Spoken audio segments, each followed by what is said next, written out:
Hello students. Valve timing topic है। Valve timing के बारे में पढ़ेंगे और जानेंगे।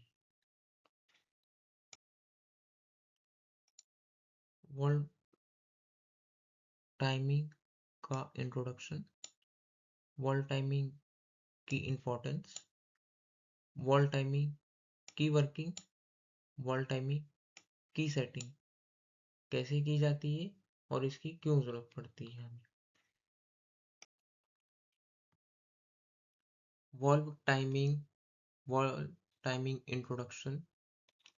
Valve timing refers to the precise timing of opening and the closing of valves in relation to the movement of the piston and the flywheel in an IC engine, which is called valve timing. Valve timing से तात्पर्य आंतरिक दहन इंजनों में valve के खुलने एवं बंद होने का निश्चित समय और सटीक समय से है। पिस्टन इंजनों में वाल्व के खुलने एवं बंद होने के निश्चित समय को वाल्व टाइमिंग कहते हैं और this timing is crucial for optimal engine performance, efficiency and emission. Kusal engine मतलब अच्छे इंजन को कुशल इंजन संचालन, प्रदर्शन और उत्सर्जन नियंत्रण के लिए वाल्व टाइमिंग महत्वपूर्ण है। टोटल टाइम नहीं आने वाला। वाल्व टाइमिंग के कुछ मुख्य घटक: camshaft, valve train, timing chain और बेल्ट। कैमशाफ्ट ये एक प्रकार की सीधी शाफ्ट होती है जिस पर इंजन वाल्व की संख्या के बराबर में कैम लॉक बने होते हैं। जैसे कि एक प्रकार की सीधी शाफ्ट होती है जिस पर इंजन वाल्व की संख्या के बराबर, अगर इंजन की वाल्व की संख्या अगर 8 है और कैम शाफ्ट पर कैम लॉक की भी संख्या 8 ही होगी। और अगला है वाल्व ट्रेन। वाल्व ट्रेन में प्रायः rocker arm, push rod, lifter तथा कैम शाफ्ट नियत होती है। जैसे कि सबसे पहले कैम शाफ्ट होती है, कैम शाफ्ट के बाद लिफ्टर और लिफ्टर लगे होते हैं। लिफ्टर के बाद पुश रॉड को लिफ्टर धकेलता है, फिर रॉकर आर्म को धकेलता है। रॉकर आर्म फिर जाके वॉल्व की टिप को दबाता है और वॉल्व की टिप कहाँ पर जाकर खुलती है? इंजन सिलेंडर के अंदर, जिसे कंबस्शन चैम्बर कहा जाता है। और अगला मुख्य घटक है टाइमिंग चेन और बेल्ट। इंजन में क्रैंकशाफ्ट और कैमशाफ्ट के रोटेशन को सिंक्रोनाइज करने के लिए वॉल्व टाइमिंग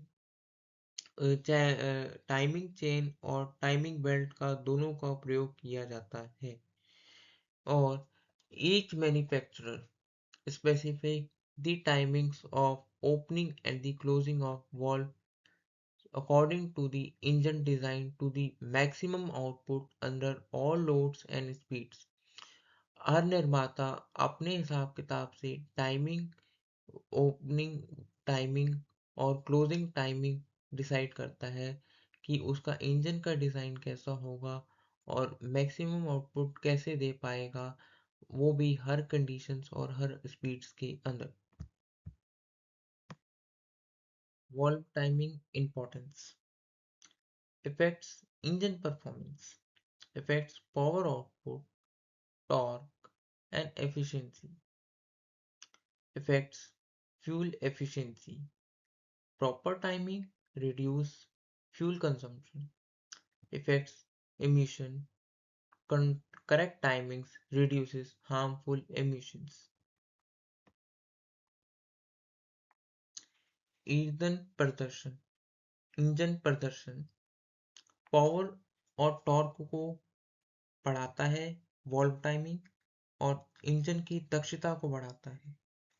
और इंजन दक्षता वायु और मिश्रण, जो वायु और ईंधन का मिश्रण होता है वो भी अच्छे तरीके से इंजन के अंदर जा पाता है, जहाँ पर सिलेंडर और कंबेशन चैम्बर बना हुआ होता है, जिसे हम दहन कक्ष के नाम से बोला जाता है। और दहन संपूर्ण हो पाता है वॉल्व टाइमिंग के कारण। उत्सर्जन नियंत्रण, एमिशन कंट्रोल। एमिशन कंट्रोल कैसे होता है? एमिशन में कमी, कैटालिटिक कन्वर्टर प्रदर्शन, ईंधन की दक्षता बढ़ती है।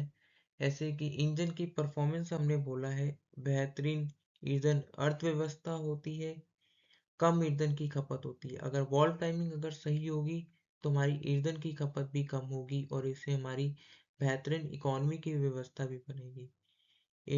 इंजन स्तर, ईंधन दुलन और रख रखाव में कमी। अगर इंजन को अगर ढंग से चलाएंगे और इंजन की वॉल्व टाइमिंग अगर ढंग से काम कर रही होगी तो इंजन की मेंटेनेंस कॉस्ट में भी खर्चा कम आएगा। Valve timing working, theoretical, the inlet valves open only at the beginning of the suction stroke and closes at the end of the stroke. Both valves remain closed during compression and the power stroke. The exhaust valve opens at the beginning of the exhaust stroke and the closes at the end of the stroke. सिद्धांतिकली जो inlet valve होता है वो हमारा suction stroke के दौरान ही हमारा खुलता है और सक्शन स्ट्रोक के दौरान ही बंद हो जाता है। और जो हमारे दोनों वॉल्व्स बंद रहते हैं कंप्रेशन स्ट्रोक के दौरान और पावर स्ट्रोक के दौरान। Exhaust valve open at the beginning of the exhaust stroke, जो हमारा एग्जॉस्ट वॉल्व जो होता है हमारा सक्शन स्ट्रोक के दौरान ही खुलता है और हमारा सक्शन स्ट्रोक के दौरान ही बंद हो जाता है। और अब हम ये पढ़ेंगे कि पिस्टन की मूवमेंट कहाँ से कहाँ होती है और कौन कौन से स्ट्रोक के दौरान कहाँ कहाँ पर होती है। सबसे पहले हमारा जो पिस्टन सिद्धांतिकली जो मूव करता है सक्शन स्ट्रोक के दौरान, इनलेट वॉल्व खुला रहता है, सिर्फ इनलेट वॉल्व खुला रहता है और हमारा पिस्टन की जो मूवमेंट होती है वो हमारी टीडीसी पॉइंट से, टीडीसी यहाँ से हमारी इंजन साइकिल स्टार्ट होती है, टीडीसी से लेके बीडीसी की तरफ मूव करता है। फिर हमारा सक्शन स्ट्रोक खत्म हो जाता है, खत्म होने के बाद हमारा कंप्रेशन स्ट्रोक की प्रारंभिकता होती है। कंप्रेशन स्ट्रोक प्रारंभ होते हुए हमारा टीडीसी पर पहुंच जाता है। टीडीसी के अंत पे पहुंचने के बाद हमारा फ्यूल इंजेक्शन स्टार्ट हो जाता है। फ्यूल इंजेक्शन स्टार्ट होने के बाद हमारे पिस्टन को पावर मिलती है और जिससे हमारा इंजन चलता है। और हमारा इंजन चलने के बाद हमारा पिस्टन बीडीसी की तरफ चला जाता है। हमारा बीडीसी की तरफ जाने के बाद हमारा आखिरी और एग्जॉस्ट स्ट्रोक हमारा प्रारंभ शुरू हो जाता है और एग्जॉस्ट स्ट्रोक जाते जाते हमारा टीडीसी पर चला जाता है। अंत में पहले एक चक्कर में हमारी जो क्रिया होती है, जब पिस्टन 180 डिग्री पर घूमता है, क्रैंकशाफ्ट 180 डिग्री पर घूमती है, तब हमारा सक्शन स्ट्रोक होता है। और फिर जब हमारा कंप्रेशन स्ट्रोक होता है फिर हमारा 180 डिग्री घूमता है, जिसको मिलाकर हमारा 360 डिग्री बनता है। फिर हमारा जब पिस्टन एक्सपेंशन और पावर स्ट्रोक के दौरान मूव करता है और क्रैंकशाफ्ट रोटेट करती है, तब हमारा 540 डिग्री बनता है। और जब हमारा पिस्टन बीडीसी से लेके टीडीसी की तरफ मूव करता है तब हमारा 720 डिग्री बन जाता है। वॉल्व टाइमिंग वर्किंग, जैसे कि पहले हमने थ्योरेटिकल पढ़ा, अब हम एक्चुअल सिद्धांतिकली वॉल्व टाइमिंग के बारे में पढ़ेंगे कि जैसा कि चित्र में दर्शाया गया है। The opening and the closing of the exhaust valves is described as follows. विस्तार में जो चित्र में बताया गया, हम विस्तार में इस बारे में पढ़ेंगे।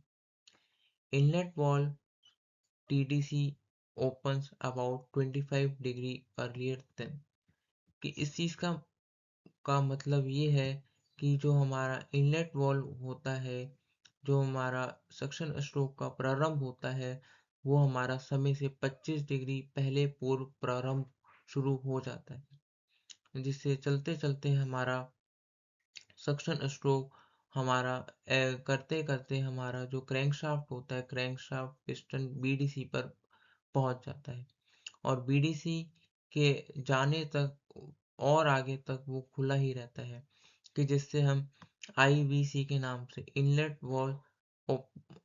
वॉल्व क्लोज के नाम से जानते हैं। To take the advantage of the fast flowing gases, BDC, the inlet valve closes after the fuel injection. TDC start before and TDC turns off about 25 degree after. जो हमारा इनलेट जो हमारा inlet valve हमारा 25 degree तक खुला रहता है, और हमारा उसके बाद हमारा कंप्रेशन स्ट्रोक का प्रारंभ शुरू हो जाता है, कि जिसको करते हुए हमारा पिस्टन हमारा टीडीसी पर पहुंचने वाला ही होता है। उससे 5 डिग्री पूर्व पहले ही हमारा फ्यूल इंजेक्शन हमारा प्रारंभ हो जाता है।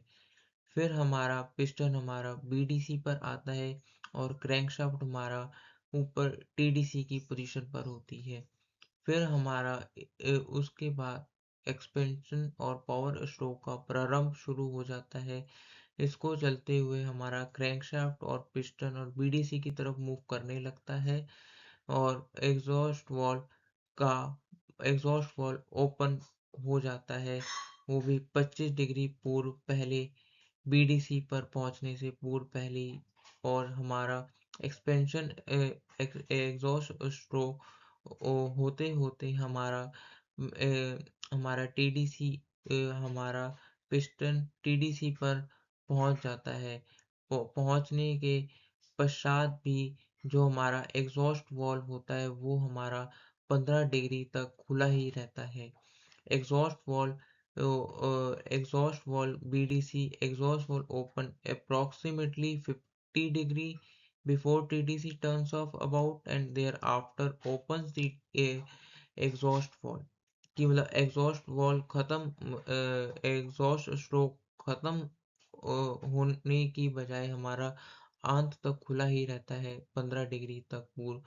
तो इस कंडीशन में जो हमारा 25 डिग्री इस कंडीशन में हमारा 25 डिग्री वॉल्व टाइमिंग ओवरलैपिंग जिसे कहते हैं, कि हमारे दोनों वॉल्व्स का खुले रहना, और जिसे हम डांसिंग पोजीशन के नाम से भी जानते हैं। और हम बोलते हैं कि डांसिंग पोजीशन वो पोजीशन होती है जहाँ पर हमारे दोनों वॉल्व्स की ओपन स्थिति होती है। वॉल्व टाइमिंग सेटिंग preparation,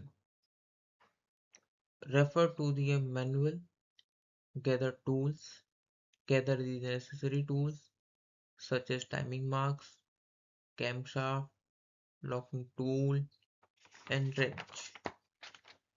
सबसे पहले मरम्मत मैनुअल को देखें, फिर आवश्यक उपकरण इकट्ठे करें, बैटरी को डिस्कनेक्ट करें, और जो आवश्यक उपकरण है जैसे कि टाइमिंग मार्क्स हो गए, कैमशाफ्ट लॉकिंग टूल हो गया, रेंच हो गए, पुलर हो गया, और फिर उसके बाद setting valve timing, locate the timing marks, identify the timing marks on the camshaft and the crankshaft।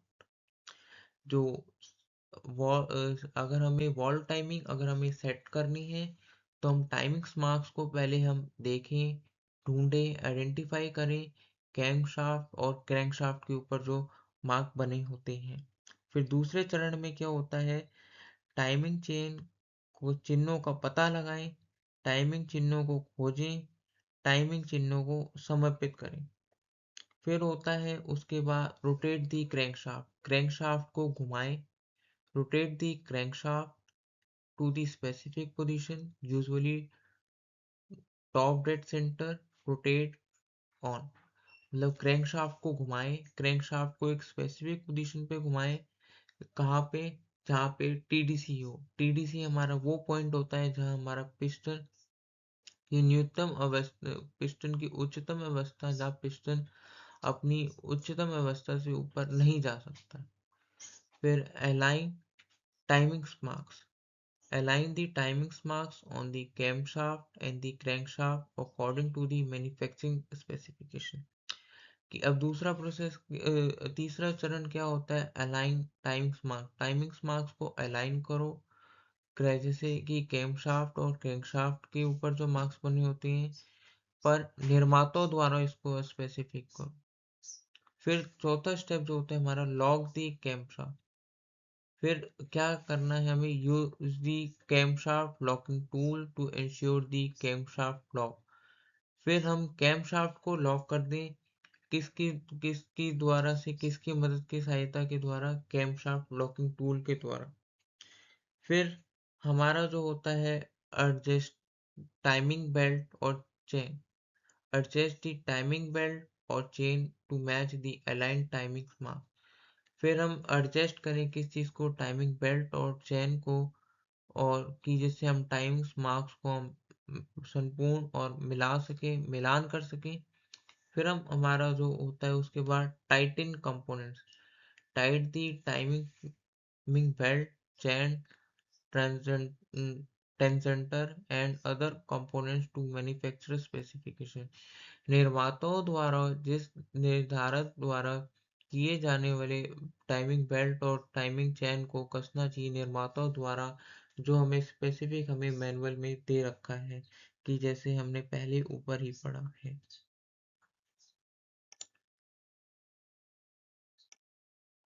Valve timing को सेट करने के बाद अब हमारा चरण जो होता है वेरिफिकेशन, जिसे कहते हैं अंतिम जांच।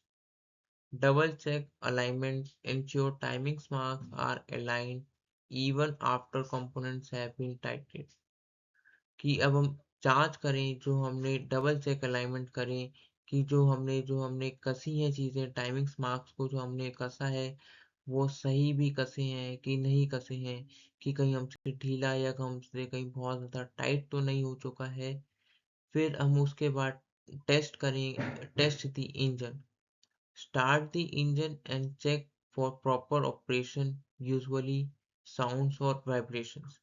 फिर हम इंजन को हम टेस्ट करें कि वो इंजन सही चल रहा है या नहीं चल रहा है, या प्रॉपर ऑपरेशन या प्रॉपर उसका संचालन कर पा रहा है या नहीं कर पा रहा है। यूजुअली उसकी आवाज़ का पता लगाएं, उसकी वाइब्रेशंस का पता लगाएं, उसकी कंपन का पता लगाएं। और important notes, follow manufacturer instructions, always follow the manufacturer instructions for setting valve timing। जो निर्माताओं द्वारा इंस्ट्रक्शंस होती हैं उसको हमें फॉलो करना चाहिए। कब हमें फॉलो करना चाहिए, जब हम वॉल्व टाइमिंग की हम सेटिंग कर रहे हो, और इसका बहुत ही ज़्यादा महत्वपूर्ण हिस्सा होता है। Use the proper tools, use the correct tools to prevent damage to the engine components। Proper tools का अरेंजमेंट करना चाहिए, और प्रॉपर टूल्स का करेक्ट यूज ही हमें करेक्ट टूल्स का ही हमें उपयोग करना चाहिए, कि जिससे हम इंजन को क्षति और नुकसान ना हो, और उसके कंपोनेंट्स को भी नुकसान ना हो। Be precious, ensure accurate alignment and adjustment on timing marks to prevent engine damage or performance issue। Be be precious मतलब इंश्योर करें कि जो उसके अलाइनमेंट करी है और जो एडजस्टमेंट करी है, जो टाइमिंग्स मार्क्स की, वॉल टाइमिंग्स की, ऐसी होनी चाहिए ना हमारे इंजन को क्षति पहुंचे, और